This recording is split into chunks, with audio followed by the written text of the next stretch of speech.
কচু শাকের উপকারিতা সম্পর্কে কিন্তু আমরা সবাই জানি। এই শাকের ভর্তা আবার রান্না করেও খাওয়া যায়, কিন্তু গরম ভাতের সাথে এরকম ভর্তা থাকলে তো পুরা জমেই যায়। আর এই ভর্তাটা কিন্তু খেতে অত্যন্ত সুস্বাদু হয়। তো হ্যালো এভরিওয়ান, আসসালামু আলাইকুম। চলুন রেসিপিটা দেরি না করে শুরু করা যাক। এখানে আমি কয়েকটা কচু পাতা একটু ছোট ছোট করে কেটে নিয়েছি। এরপর কচুগুলোকে ভালোভাবে ধুয়ে নিব। আসলে কচু পাতাতে তেমন কোনো ময়লাই থাকে না, তারপরেও ভালোভাবে ধুয়ে নিতে হবে। এরপর ভর্তার জন্য এই তো এখানে আমি কিছু মরিচ, তারপর রসুন আর আদা কেটে নিয়েছিলাম।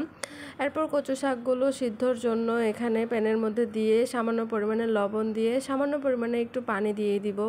দেওয়ার পরে ঢাকনা দিয়ে ঢেকে দিব। এরপর 10 মিনিট পরে ঢাকনাটা তুলে নিব ও শাকগুলো সিদ্ধ হয়ে গেলে। এই তো শাকগুলো সিদ্ধ হয়ে গিয়েছে মোটামুটি। এখন আমি এই চুলার পাওয়ারটা একটু কমিয়ে দিয়ে শাকগুলোকে আরও ভালোভাবে সিদ্ধ করে নিব। আর পানিটা কিন্তু একদম শুকিয়ে নিতে হবে, না হলে আবার গলায় ধরবে।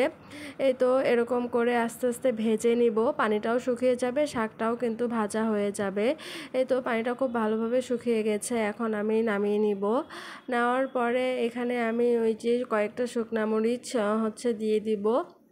তারপরে সামান্য একটু সয়াবিন তেল দিয়ে দিব মরিচগুলো ভাজার জন্য। এরপর এখানে আমি কয়েকটা রসুন কুচি দিয়ে দিব। রসুন কুচি দেওয়ার পরে সবগুলোই আমি খুব ভালোভাবে ভেজে নিব। আর কচু শাক ভর্তায় কিন্তু পেঁয়াজ দেওয়া যাবে না, তাহলে কিন্তু ভর্তাটা অনেক নরম হয়ে যাবে, খেতে ভালো লাগবে না। তো এরপর সেগুলো ভাজা হয়ে গেলে এখন আমি শিলপাটায় বেটে নেব। আমি প্যানের মধ্যেই ভালোভাবে ম্যাশ করে নিয়েছিলাম, তারপরেও একটু শিলপাটায় বেটে নিচ্ছি, এই যেন একটুও গোটা গোটা না থাকে। এরপর এই তো শুকনা মরিচ, রসুন আর আদা আর এখানে সামান্য পরিমাণে লবণ দিয়ে এগুলোকেও ভালোভাবে বেটে নিব। অনেকে ব্লেন্ডারেও ব্লেন্ড করে নিতে পারেন, কিন্তু এভাবে শিলপাটায় বেটে ভর্তা করার কিন্তু মজাই আলাদা।